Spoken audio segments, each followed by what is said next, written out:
Halo teman-teman. Orang Israel atau Yahudi adalah salah satu bangsa yang paling tidak bahagia di dunia. Karena mereka dulu dihina, didiskriminasi ketika tinggal di Eropa selama ribuan tahun. Sejak negara itu didirikan kembali pada tahun 1948, mereka telah berjuang untuk bertahan hidup di bawah tekanan dari komunitas Arab. Namun, dengan keajaiban, orang Israel mengatasi mereka semua. Dan mereka menjadi kekuatan yang disegani. Dengan populasi lebih dari 9,2 juta, mereka memiliki PDB sebesar 481 miliar dolar.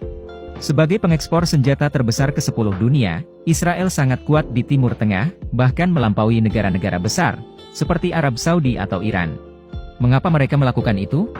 Mari kita cari tahu bersama. Merujuk pada Israel, kita tidak akan berbicara tentang sumber daya alam, karena hampir tidak ada.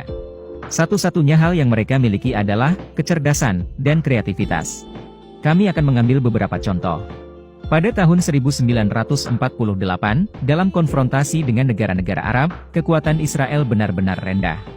Selain senjata lengkap, mereka hanya memiliki sekitar 25 pesawat dan 10 tank ringan. Setelah pertempuran singkat, mereka kehabisan bom dan peluru. Dalam situasi yang sulit, ide-ide menarik lahir. Orang Israel mengumpulkan banyak botol kaca dan mengisi pesawat. Mereka melemparkannya ke dekat daerah tempat orang-orang Arab bersembunyi. Suara dari botol kosong mirip dengan suara bom, menyebabkan musuh melarikan diri dengan panik.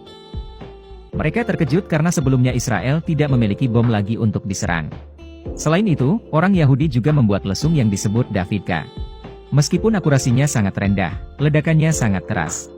Hal itu membuat tentara Arab bingung, mengira bahwa musuh memiliki senjata rahasia. Contoh lain, pada tahun 1967, Israel secara preemptif menyerang dan mengalahkan koalisi Arab hanya dalam waktu 6 hari. Alasannya, karena mereka sudah mengetahui semua rencana musuh. Beberapa tahun sebelum perang pecah, Mossad Israel telah menyusup ke bagian dalam musuh. Di dalamnya, mata-mata Eli Cohen memainkan peran sebagai pengusaha kaya, donor untuk pemerintah Suriah. Dia sangat sukses sehingga dia menjadi penasihat kunci Kementerian Pertahanan musuh, dan dinominasikan untuk posisi wakil menteri. Di Mesir, mata-mata Ashraf Marwan adalah menantu Presiden Abdel Nasser. Dia tahu rahasia militer utama negara ini. Berkat jaringan intelijen yang canggih, Israel sudah mengetahui segalanya mulai dari rencana serangan hingga posisi musuh. Jadi kemenangan adalah keniscayaan. Kami mengambil sedikit contoh panjang. Semoga semua orang bersimpati. Pada saat pendiriannya, Israel harus hidup dari bantuan luar negeri. Mereka memiliki 3 persediaan utama dari tahun 1949 hingga 1973. Pertama, pinjaman tanpa bunga dari diaspora Yahudi, terutama di Eropa. Kedua, adalah reparasi dari Jerman Barat, akibat Holocaust yang disebabkan oleh Hitler. Ketiga, adalah dari Amerika Serikat, negara dengan populasi Yahudi terbesar, hampir sebanyak di Israel. Karena mereka bersaing dengan Uni Soviet, mereka sangat murah hati dalam memberikan bantuan.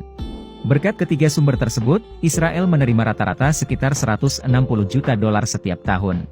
Dengan uang ini, orang bodoh akan menghabiskannya dengan sangat cepat. Tapi orang pintar akan melakukan keajaiban. Israel telah mengambil keuntungan dari bantuan, dengan fokus yang kuat pada pendidikan. Secara khusus, pelatihan insinyur profesional. Mereka menetapkan proses evaluasi yang ketat, ketika seorang siswa meninggalkan sekolah. Jika dia ingin lulus, dia harus menyelesaikan masalah di bidang studinya. Misalnya bagaimana memperbaiki sistem transportasi, mengembangkan irigasi, mengatasi kelangkaan air, atau meningkatkan pertahanan negara. Ini adalah masalah nyata yang membutuhkan brainstorming dan kreativitas. Tidak seperti beberapa negara, tesis lulusan sering disalin oleh pendahulunya. Dan tidak ada aplikasi yang dapat menggunakannya. Oleh karena itu, melatih 10 orang tetapi menggunakan hanya 1 orang. Selain itu, program pendidikan Israel juga berubah secara berkala, sesuai dengan perkembangan teknologi dunia. Mereka tidak mengajarkan hal-hal yang ketinggalan zaman dan hanya untuk tujuan penilaian. Orang Israel percaya bahwa, dengan setiap investasi dalam pendidikan, itu harus membawa nilai ekonomi atau membantu mengembangkan negara.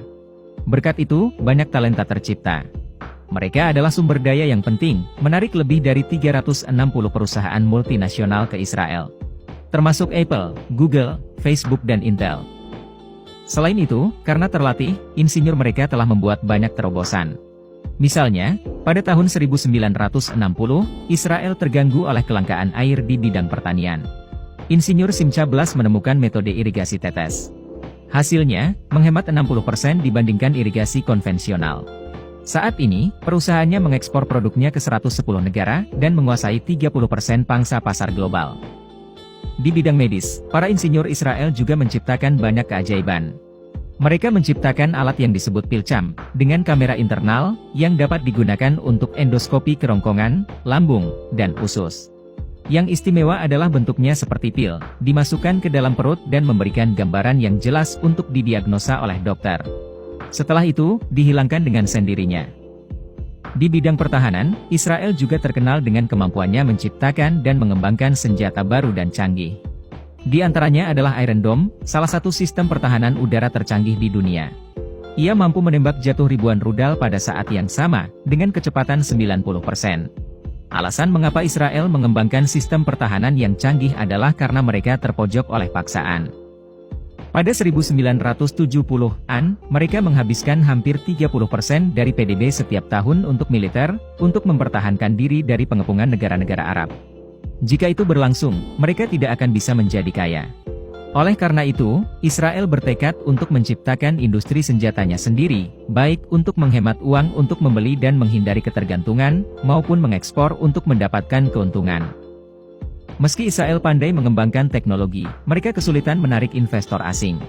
Alasannya karena mereka memiliki populasi yang rendah, yang tidak membuat pasar menjadi menarik. Juga, pada awalnya, hanya sedikit orang yang percaya bahwa mereka memiliki teknologi yang unggul. Dengan demikian, pemerintah Israel melakukan perubahan revolusioner. Mereka menciptakan dana modal Ventura, yang menyediakan modal bagi perusahaan teknologi potensial untuk memulai. Dengan demikian, pemerintah akan memberikan kontribusi 40% saham, sisanya investor akan berkontribusi 60%.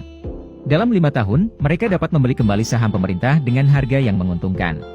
Dengan asumsi startup berjalan dengan baik, investor akan sangat diuntungkan dengan memiliki hak untuk membeli kembali saham. Dan pemerintah menerima kehilangan keuntungan yang seharusnya menjadi hak mereka. Karena insentif ini, antara 1980 dan 1990, Israel menarik sekitar 260 juta dolar.